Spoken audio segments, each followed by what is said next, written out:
데이터 시각화 하나만 해볼게요. 새 파일에서 데이터 시각화 이렇게 해보겠습니다. 일단 파이플롯이 가장 기본적이고요. 나머지도 플로틀리 한번 살펴볼게요. 에어리아 차트는 이렇게 저희 데모에서 보신 것처럼 이렇게 꺾은 선 안에 이렇게 색칠되어 있는 차트를 의미를 합니다. 보통 시계열 차트 혹은 시계열 차트에서 좋겠죠. 그리고 가장 기본적이고 많이 사용하는 바 차트는요, 막대 그래프입니다. 이렇게 스택을 넣어서 범주별로 이렇게 구분할 수도 있고요. 너무 범주가 많아서 정신이 없긴 하지만 기본적인 바 차트는 이렇고요. 코드도 굉장히 간단합니다. 이거는 스트림리 기본적으로 내장된 거기 때문에 다른 패키지 모듈도 필요 없고요. 그냥 바로 바 차트 이렇게 하시면 됩니다. 라인 차트도 마찬가지고요. 맵을 볼까요? 맵은요, 이렇게 위도 경도를 표시할 수가 있어요. 위도 경도를 지금 랜덤으로 뿌렸기 때문에 이렇게 하는데, 위도 경도를 바탕으로 점을 이렇게 나타낼 수도 있습니다. 그리고 산점도도 마찬가지로 저희 시본이나 맵플롭에서 했던 것처럼 이렇게 나타낼 수 있죠. 이게 이제 스트림리 기본이고요. 이거는 이제 서드파티 앱들인데, 이렇게 알타일을 이용해서 하는 경우에는 이렇게 마우스를 오버했을 때 이 점들의 정확한 값까지 나옵니다.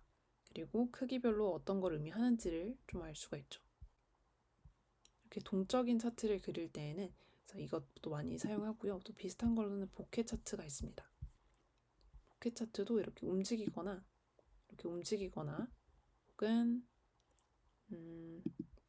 요거는 마우스 오버도 아마 할 수 있는데 지금은 안 되어 있는 것 같아요. 그래서 이 그래프를 저장하기 이렇게 이미지로 바로 저장할 수 있게끔 되어 있고요. 예를 들면 데이터를 업로드하고 이 플롯된 데이터를 저장하게끔 할 수도 있겠죠. 그리고 그래프비즈라는 거는 그래프 사용을 될 때 하는 건데요. 런에서 이것으로 가는 엣지를 그리도록 하는 겁니다. 입력만 하면 저희가 이런 그래프를 만드는 것도 굉장히 까다롭거든요. 노드 사이의 관계를 표시할 때 이렇게 쉽게 인풋 창을 또 넣어본다면 굉장히 쉽게 그릴 수 있겠죠. 그리고 예쁘죠. 플로틀리 차트는 플로틀리도 굉장히 많이 이용하는데요. 이것도 동적인 차트고 이 일부분만 이렇게 확대해서 볼 수가 있어요. 그리고 다시 홈 화면으로 가기 하면 볼 수 있고 이렇게 각각의 원소의 이런 값들을 정확하게 알 수가 있습니다. 가장 기본으로는 파이플롯인데요. 맷플롯을 가지고 그려주는 앱입니다. 베가라이트 차트도 있는데 또 그냥 참고만 해볼게요. 비슷비슷하죠. 그래서 저는 여기서는 일단 가장 기본적인 바 차트를 하나 해보고요. 이렇게 가지고 와볼게요.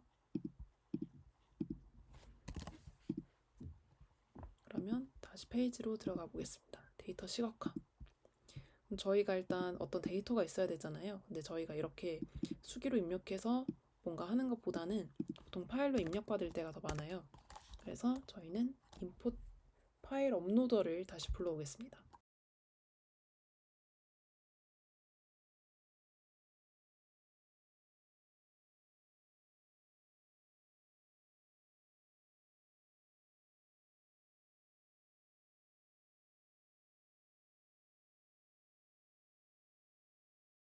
네, 지금 이렇게 파일이 없을 때는 이렇게 밸류 에러가 뜨죠. 물론 요거는 파일을 넣으면 없어지는 에러긴 합니다. 근데 이렇게 하면 좀 지저분하잖아요. 이렇게 할 때는 예외 설정을 해주면 되겠죠. csv 파일이 이거일 때만, 비어있지 않을 때에만 이렇게 해주세요 라고 일단 추가해 놓을게요. 그럼 일단 에러 메시지가 뜨지 않죠. 여기에서 다시 펭귄을 넣어 보겠습니다. 일단 업로드는 됐죠. 이 업로드된 결과를 일단 다는 너무 많으니까 5개만 불러봐 보겠습니다. 이렇게 5줄만 나와 있는 걸 볼 수가 있죠. 이렇게 헤드를 하지 않고 전부 다를 하면 이렇게 스크롤이 생기고 이렇게 다 볼 수는 있습니다. 일단 이렇게만 가지고 올게요. 저희 목적은 이제 이것 중에 하나를 막대 그래프로 이렇게 나타내는 게 목적이잖아요. 그럼 이 차트 데이터 말고 저희는 이 CSV 파일을 그대로 넣어볼게요. 그럼 당연히 오류가 뜨겠죠. 이런 형태로 만들어야 된다는 뜻이거든요. 이런 형태가 어떻게 생겼는지를 한번 볼게요. 이런 열 형태로 생긴 걸 볼 수가 있습니다. ABC별로 범례가 있고 이렇게 데이터가 있죠. 그래서 저희가 만약에 종별로 개체수를 세어서 막대 그래프를 그린다면 데이터를 만들면 될 것 같아요. 그래서 이런 꼴로 비슷하게 만들어 놓으려면 저희가 필요한 이 종열만 가지고 오는 것이 맞겠죠. 그래서 이 종열에서 값들을 각각 카운트만 해주는 코드를 쓰게 되면 이렇게 나타낼 수 있고요. 이걸 막대 그래프로 나타내는 게 요거겠죠. 썩 예쁘진 않지만 일단 가장 기본적인 코드로 나타내 봤고요. 그 다음에 그러면 이렇게도 해볼까요? 서식지.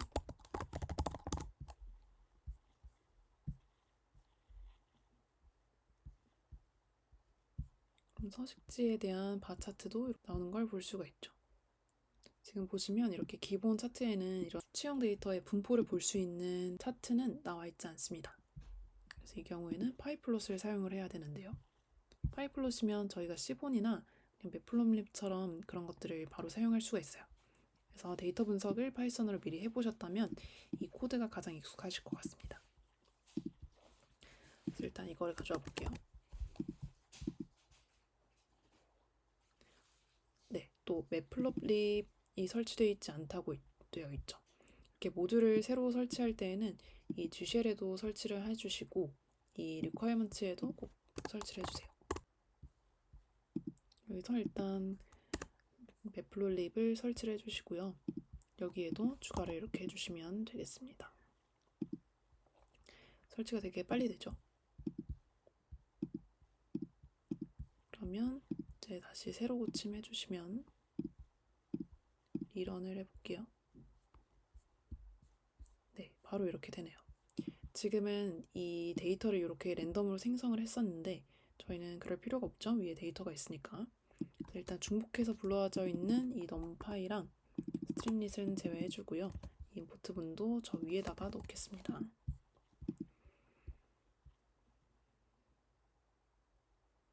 그래서 이 부분 이제 필요 없고요. 여기서 어레이 대신에 저희의 데이터 프레임과 여기에서 일단 데이터 형식을 볼게요. 이 중에서 부리의 길이를 가지고 와 볼게요. 이렇게 가져와 보겠습니다.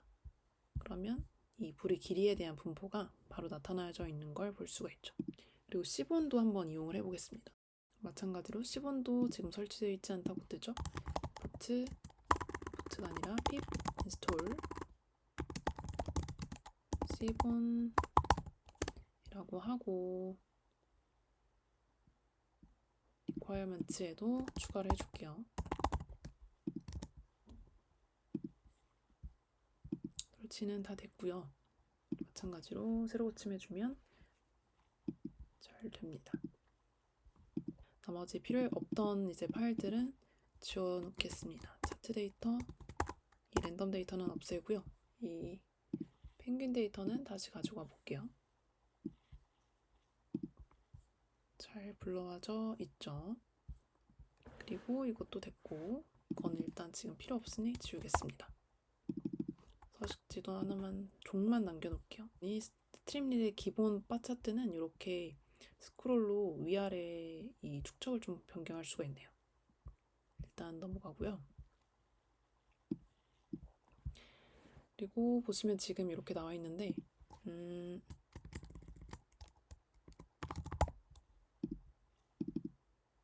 네, 시본을 이용해서 하면 똑같이 이렇게 그릴 수 있습니다. 그래서 SNS하고 이렇게 세 가지는 또 동일하고요.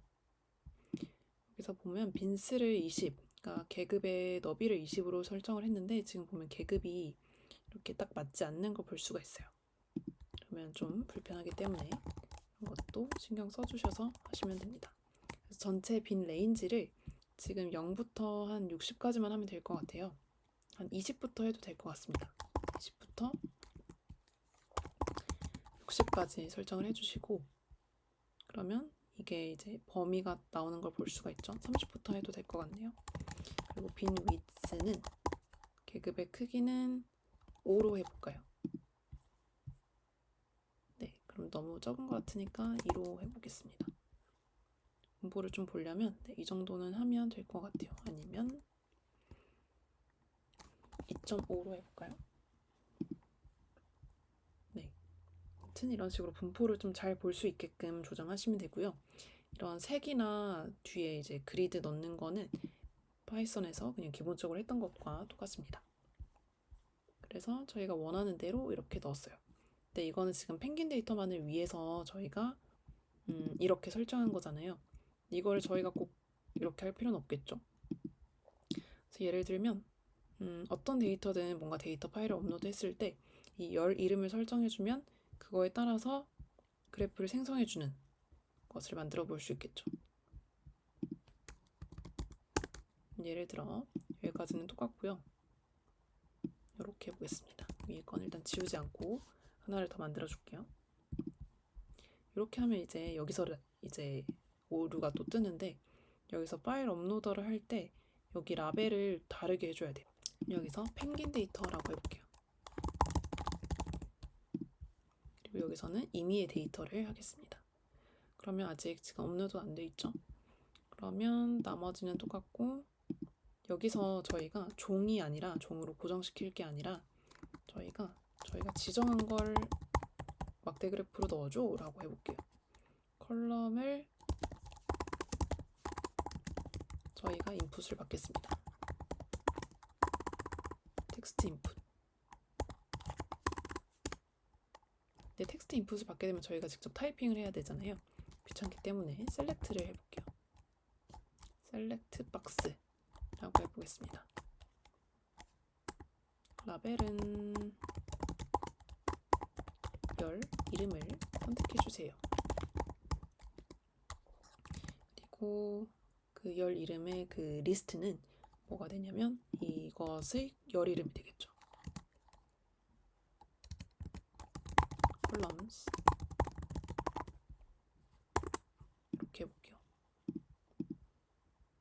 그러면 지금 파일이 없기 때문에 오류가 나는 거라면 파일을 올려주면 되죠.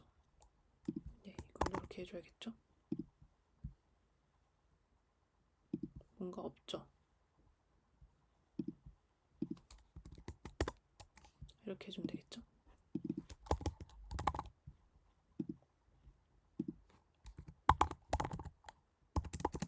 이렇게 해볼게요. 그러면 이렇게 업로드를 했을 때 이렇게 저희가 원하는 대로 할 수가 있죠. 그리고 나서 컬럼을 정의를 해주면 이렇게 저희가 원하는 대로 정석식지를 설정할 수 있습니다. 그럼 이렇게 설정한 대로 먼저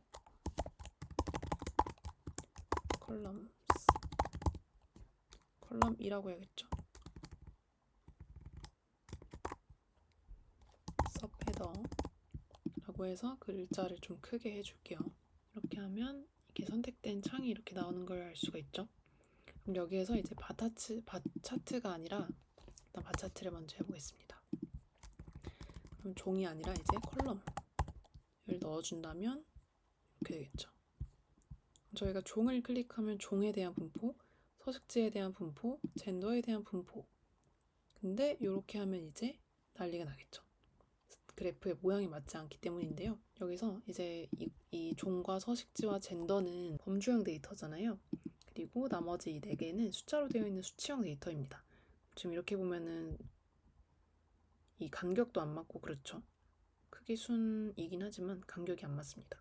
그래서 이건 이렇게 나타내면 안 되고 이렇게 나타내야겠죠.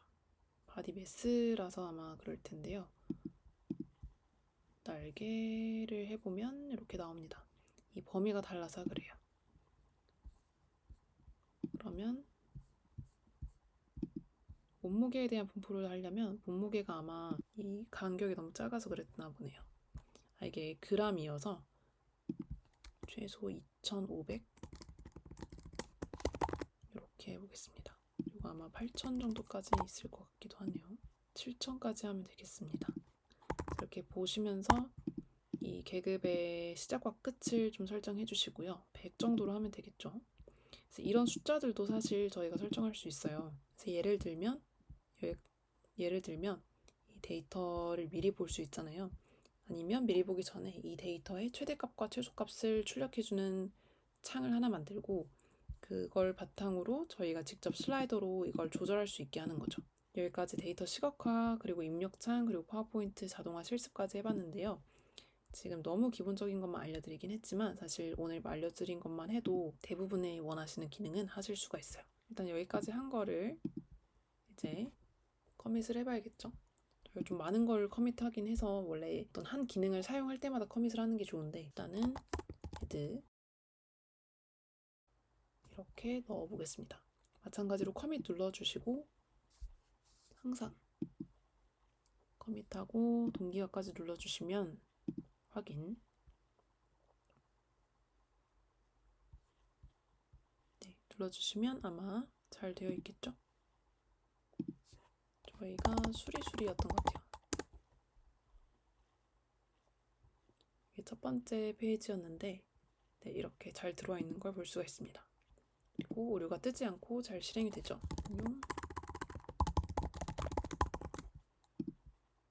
이 강의 제목을 바꿔야 되는데 이걸 안 했네요. 다운로드 눌러보시면 어쨌든 이 내용에 따라서 잘 들어있는 걸 볼 수가 있습니다. 입력창도 마찬가지로 그냥 저희 실습했던 게 이제 정리되지 않은 채로 이렇게 있는데 실제로 입력하실 때에는 그냥 잘 정리해서 넣어주시면 되겠습니다. 이거는 그때 예외 처리를 안 해서 이런데 마찬가지로 이걸 넣어보시면 어쨌든 잘 작동이 되는 걸 알 수가 있습니다. 뭐 하나가 오류가 뜨죠. 뭔가 가끔 오류가 뜰 때는 매니지 앱을 열어보라고 나오는데 이걸 열어보시면 뭐가 오류인지 알 수 있습니다. 파일 업로더가 2개가 있다고 하네요. 파일 업로더를 볼까요? 이게 2개가 있죠? 왜 2개가 들어갔죠? 하나 없앨게요. 저장하시고 커밋을 해주겠습니다.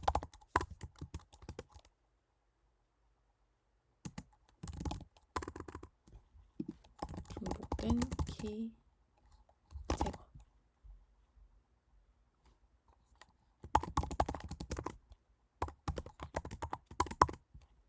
여기서 커밋을 하고 동기화를 해놓을게요.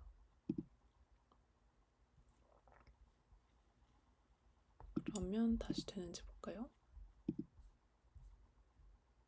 업데이트 앱이라고 나오죠? 다시 새로 고침해 볼게요. 그래서 보시면 위에는 다 마찬가지고 이렇게 나와 있는 걸 볼 수가 있습니다. 그래서 업로드를 해볼게요. 그럼 일단 잘 되죠? 파워포인트 자동화 실습도 아까 확인했었고 데이터 시각화도 또 오류가 떴죠. 네, 이게 예외 처리를 안 해서 그런데 일단 한번 해보겠습니다. 밑에 거는 잘 돼서 그러면 이렇게 나올 수 있겠죠. 예외 처리한 거 하나만 해보겠습니다. 지금 어디서 에러가 났냐면 여기에서 CSV 파일이 비어있지 않을 때 CSV 파일 DF에다가 이렇게 저장을 하는 거잖아요. 근데 비어있지 않을 때 그럼 얘가 정의되지 않은 채로 지금 실행이 되게 됩니다. 네, 이제 오류가 나지 않는 걸 알 수가 있죠. 하고 커밋 해주시면 됩니다. 생각보다 그렇게 어렵지 않죠? 그리고 기능은 너무너무 많아서 선생님들께서 원하시는 기능을 직접 찾아보시고 그리고 기능은 너무너무 사실 많아서 다 알려드릴 수는 없어요. 그래서 가장 많이 쓰고 주요한 기능들을 위주로 알려드렸는데요. 원하시는 기능이 있을 때에는 꼭 반드시 스트림릿 문서에서 직접 찾으시면 원하시는 기능을 잘 찾을 수가 있습니다. 갤러리나 그 컴포넌트를 보시면서 직접 유용한 기능을 이렇게 쇼핑하듯이 검색해 보셔도 될 것 같아요. 이제 오류가 생성되지 않죠. 업데이트가 되었기 때문에 비주얼 스튜디오 코드에서 하는 방법도 똑같습니다. 네, 이번에는 지금 코드 스페이스를 이용해서 했는데 다음 시간에 사용을 할 때는 한번 비주얼 스튜디오로 하는 방법을 또 알려드릴게요. 네, 일단 여기까지입니다. 수고하셨고요. 오늘 했던 기능 중에서 오늘 했던 기능을 살펴보시고 이 스트림릿 링크를 올려주시면 되겠습니다. 링크를 올려주시면 여기에서 GitHub을 통해서 코드를 바로 보실 수가 있어요. 그래서 저희 코드도 바로 보실 수가 있고 다른 선생님들이 하신 코드도 직접 보실 수가 있습니다. 네, 수고하셨습니다.